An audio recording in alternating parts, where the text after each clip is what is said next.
Hello, pre. Oh, kamusta? Mabuti, mabuti. Pre, meron sana akong hinging pabor sa'yo, pre. Oo. Baka merong 500 ka dyan, extra 500. Nakapos na talaga ako, pare. Kailangan ko lang talaga pang allowance. Oo. Promise yan, babayaran ko yan. Oo. Babayaran ko yan ngayong katapusan. Promise. Katapusan ng mundo. Kung gusto mong mag-build ng credibility when it comes sa mga cash loan, ang video na to ay para sa'yo. Ako si Kyle at isa kong certified na mangungutang. Kaya tara, simulan na tayo. Pero bago yan, ito true story. So, 5 years ago, nag-start na akong magtrabaho as an employee. Tapos, pagkalipas ng isang taon, nagka-pandemic. So, doon nabuksan yung isipan ko sa pagnenegosyo. So, naging reseller ako sa isang boutique shop. Tapos doon ako nagre-resell ng mga kahit anong bagay, mga cookware, mga t-shirt, mga sabon, mga beauty products, lahat-lahat. Tinatry ko yung i-buy and sell halos lahat. Tapos, habang bumababay ang mga taon, yung pagka-interest ko sa negosyo ay tumataas na yung risk. Gusto kong mag-risk ng mas mataas pa in compare sa nagiging actual sales ko at sa mga income ko na natatanggap ko as an employee. So meron siyang gap. So kailangan ko mangutang para mag-risk sa mga gusto kong pag-investan ng mga negosyo na gusto kong i-try. So doon nagsimula yung credit loans na journey ko. So hindi ako nangutang sa personal na interest gusto kong i-clarify na hindi ako nag-loan sa personal na interest. Nag-loan ako dahil sa interest kong magnegosyo. Alam yan ng mga kaibigan ko na nasa paligid ko. So, doon nagsimula yung loan journey ko. So, kaya ito ang mga tips na mabibigay ko sa inyo if gusto nyong mag-build ng credibility when it comes sa mga cash loan na yan.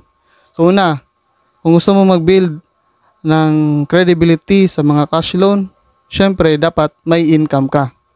Yan yung pinaka number 1 element na pagkakatiwalaan ka ng kaibigan mo, na mga lending app na yan, or sa mga microfinancing, syempre, kailangan mo talagang at least may isang source of income from employment man yan, or from business. So, yan yung pinaka number 1 na kailangan na magkaroon ka. So, before ka mangutang, kailangan mo tandaan, dapat may trabaho ka. Yan yung dapat number 1 na nasa isip mo. Number 2 is magbayad on time. Syempre, nagkatrabaho ka na, nagkanegosyo ka na, may cash flow na pumapasok sa iyo. So, syempre, pinapautang ka nila. So, yung tip number 2 is kailangan mo lang magbayad on time. So, napakasimpleng requirement lang yan. Kailangan mo lang magbayad on time. So, pero may instances talaga na hindi tayo nakakabayad ng on time.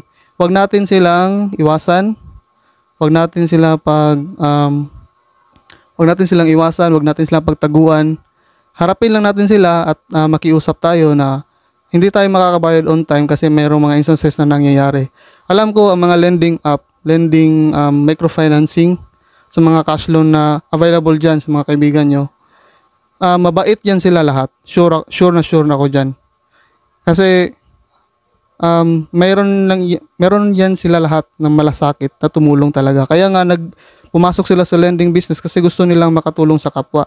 Kaya kung dumating ka sa punto na hindi ka makakabayad on time pero sure ka na makakabayad ka sa pre-namis mong date, kailangan mo lang talaga silang harapin at pakiusapan na hindi mo siya mababayaran on time. At sure ball ako kapag hinarap mo lang at makiusap ka lang ng tama at maging mabait ka lang na tao, sure ako pagbibigyan ka yan. At hindi magigiba yung magiging credibility mo. So yan yung tip number 2 na mabibigay ko sa iyo. At ang tip na number 3 at yung panghuli is huwag ka talagang umutang kung labas sa kapasidad mo. So napaka-basic na principle lang yan.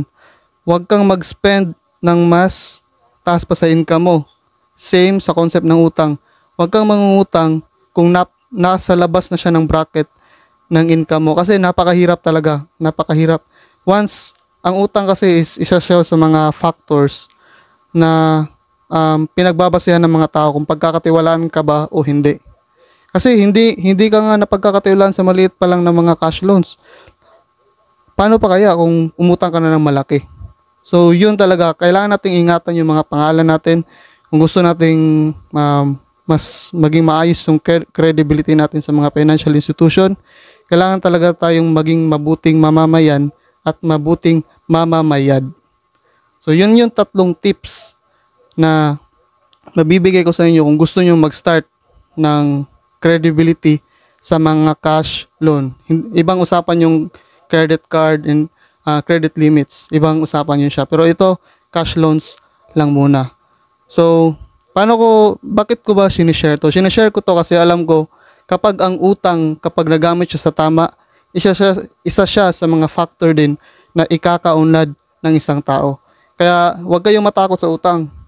Matakot kayo kung hindi kayo makakabayad kasi yung pangalan talaga ang nakataya sa inyo.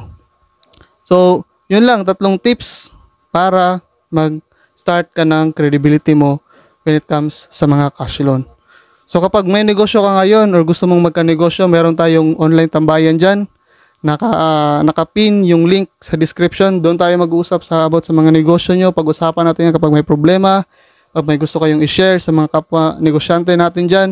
Doon tayo mag-uusap at magtatambay-tambay. So maraming salamat talaga sa panonood.